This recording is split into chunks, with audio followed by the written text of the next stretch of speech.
Hello everyone, I hope you are doing well. So आज हम इस वीडियो में देखेंगे यूपीपीसीएस प्रीलिम्स 2025 की करेक्ट स्ट्रेटजी।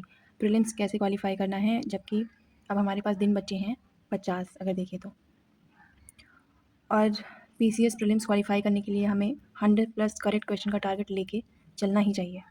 वो तो बात की बात है कि कुछ क्वेश्चन डिलीट हो जाते हैं तो वो रेशियो चेंज होता है, पर हमें इन जनरल 100+ करेक्ट क्वेश्चन का टारगेट लेके चलना चाहिए और इसी हिसाब से हमें जो टेस्ट सीरीज़ है उसमें भी परफॉर्म करना चाहिए। तो इस वीडियो में मैं डिस्कस करूँगी कि कैसे मैंने 2024 प्रीलिम्स, जो अब तक का सबसे कठिन प्रीलिम्स बताया जा रहा है, वो मैंने कैसे क्वालिफाई किया। आर प्रीलिम्स में मेरे 140+ क्वेश्चंस बन रहे हैं। So I am the right candidate to explain the strategy to crack prelims examination of UPPCS. तो देखते हैं कि मैंने ये कैसे किया। सो हम स्टेप बाय स्टेप अप्रोच लेके चलेंगे। पहली चीज़ जो है, मैंने क्या किया था,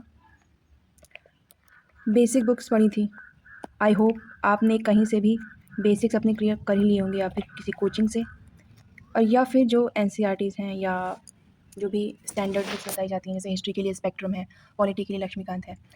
अगर आपने नहीं किया है तो अब ये करने का टाइम भी नहीं है आपके पास। अब बेसिक बुक्स आपको नहीं पढ़नी है।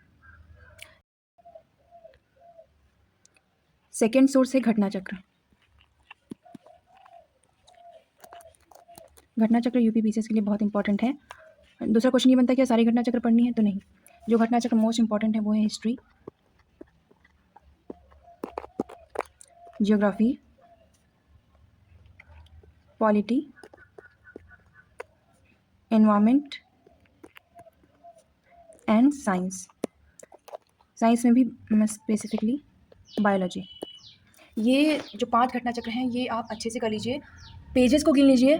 आई थिंक आप 100 पेजेस पर डे कर लीजिए, तो ये आप बेहतर रिवाइज कर पाएंगे और टाइम से हो जाएगा। घटना चक्र के साथ साथ आप क्या कर सकते हैं, मुझे लगता है कि 2 संस्थान की टेस्ट सीरीज से कॉम्प्लीमेंट करिए आप घटना चक्र को, अपनी तैयारी को। 2 टेस्ट सीरीज़ मैं इसलिए बोल रही हूँ, इसलिए कि आप किसी एक टेस्ट सीरीज़ के पैटर्न के यूज़ टू ना हो जाएँ। कि कभी कभी पैटर्न पता चल जाता है कि हाँ, किसी पर्टिकुलर कोचिंग में है कि इसमें से कोई नहीं, ये ऑप्शन ज़्यादातर क्वेश्चन में सही हो जाता है, तो वो हमारे दिमाग में बैठ जाता है, फिर हमारी क्वेश्चन अनजाने में सही हो जाते हैं और स्यूडो कॉन्फिडेंस आ जाता है। तो वो चीज़ ना हो, इसलिए आप किन्हीं 2 संस्थान की टेस्ट सीरीज़ को रेफर कर सकते हैं। ये वो ट्राइड एंड टेस्टेड स्ट्रैटेजी बता रही हूँ जो मैंने फॉलो की थी और जिसके अच्छे रिजल्ट्स मिले हैं। उसी तैयारी के बेसिस पर मैं एग्जाम्स क्वालिफाई कर पा रही हूँ। ये था थर्ड सोर्स, टेस्ट सीरीज़।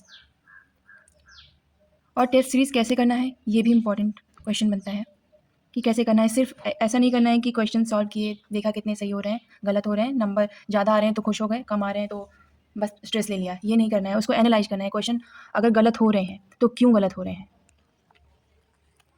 क्या आपके कॉन्सेप्ट में कोई कमी है, या आप जल्दबाजी में क्वेश्चन नहीं पढ़ रहे हैं। और इन चीज़ों को लिखिए, और अगला टेस्ट आप जब भी दें तो उन चीज़ों को उस पर लागू करिए कि क्वेश्चन अगर आपने पिछले पेपर में ढंग से नहीं पढ़ा था, तो नेक्स्ट टेस्ट आप जब भी दें क्वेश्चंस को ढंग से पढ़ें, सारे ऑप्शंस को ढंग से पढ़ें। कभी क्या होता है कि ऊपर वाला ए ऑप्शन ही पढ़ लिया, वही सही लग गया, वही टिक कर दिया, बाकी नीचे के ऑप्शन पढ़े ही नहीं। कई बार जल्दबाजी में ऐसे क्वेश्चन भी गलत होते हैं, तो उस चीज़ को भी एनालाइज करें और इसका ट्रैक मेंटेन करें कि आपकी एक्यूरेसी कितनी जा रही है टेस्ट में, आप कितने क्वेश्चन अटेम्प्ट कर रहे हैं, उसमें से कितने सही हो पा रहे हैं। आप देखेंगे कि आपका एक पैटर्न बनता है, तो उस पैटर्न के बेसिस पे आप अपनी एक्यूरेसी जांचें और उसी एक्यूरेसी के बेसिस पे आप फाइनल एग्जाम में अटेम्प्ट करें कि आपको 140 क्वेश्चन अटेम्प्ट करने हैं कि 120 तक ही करने हैं। अगर एक्यूरेसी अच्छी है तो आप 120-30 अटेम्प्ट करके भी क्वालिफाई कर जाएंगे एग्ज़ाम।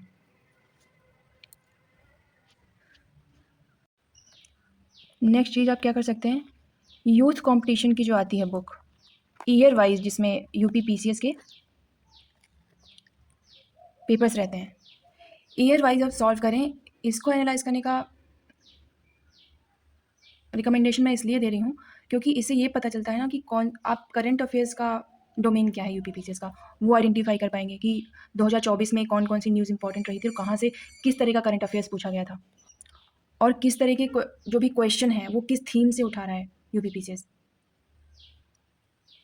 तो ये ईयर वाइज जो पीवाईक्यू है वो भी आप कर लें, ये 1-2 घंटे निकाल लें रोज इसके लिए। अभी आपको 8 से 9 घंटे देनी चाहिए अगर आप अच्छी तैयारी से क्वालिफाई करना चाहते हैं एग्ज़ाम। तो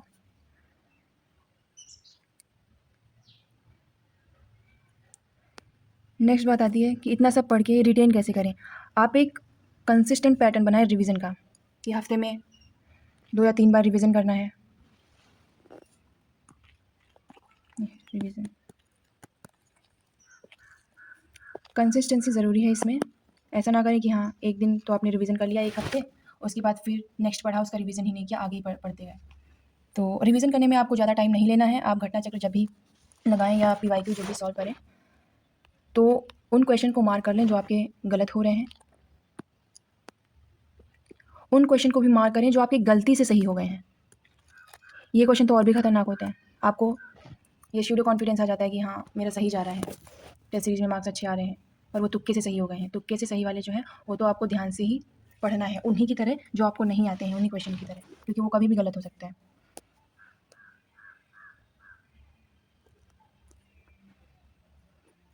आपको 40 डेज़ ये पूरा पैटर्न फॉलो करना है। कौन क्या क्या है इसमें? घटना चक्र,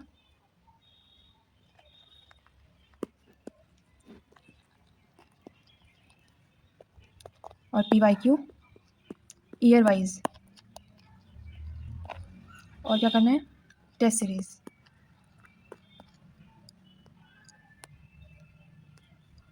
और रिवीजन। और आप क्या कर सकते हैं कि कुछ क्वेश्चन है ना, जैसे लिस्टिंग वाले हैं, क्रोनोलॉजी वाले हैं, तो आप उनकी ट्रिक बना सकते हैं। या जैसे कोई ज्योग्राफी में है, माउंटेन्स है, रिवर्स हैं, तो ये हम अक्सर भूल जाते हैं, north to south, left to right, तो उसका भी आप कर सकते हैं। उसके लिए ना नेमोनिक्स बना सकते हैं आप।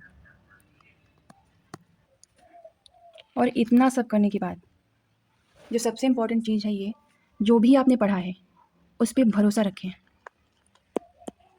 लास्ट टाइम में क्या होता है, जब 15-20 दिन बचते हैं, कोई नई PDF मार्केट में आ जाती है और हम वो पढ़ने लग जाते हैं। जितने भी सोर्सेज हैं उनमें ऑलमोस्ट सेम ही चीज़ रहती है, बस 19-20 का फ़र्क रहता है। तो आपने जो भी सोर्स फॉलो किया है उस पर भरोसा रखें। आपने जो रिटन में नोट्स बनाए हैं अपनी लैंग्वेज में, जो भी निमोनिक्स बनाए हैं चीज़ों को याद रखने के लिए, एट लास्ट उन्हीं को रिवाइज करते रहें। और लास्ट में जो आई दृष्टि आती है करंट अफेयर्स की, तो 5-10 दिन करंट अफेयर्स आप कई बार उस बुक को पढ़ें, और बिलीव मी आप क्वालिफाई कर जाएंगे। तो आज की वीडियो में बस इतना ही। आपको वीडियोस पसंद आ रहे होंगे, आई होप सो। ऐसी ही वीडियोस लगातार देखने के लिए हमारे चैनल से जुड़े रहें और अपनी पढ़ाई को कंटिन्यू रखें। All the best. Thank you for watching.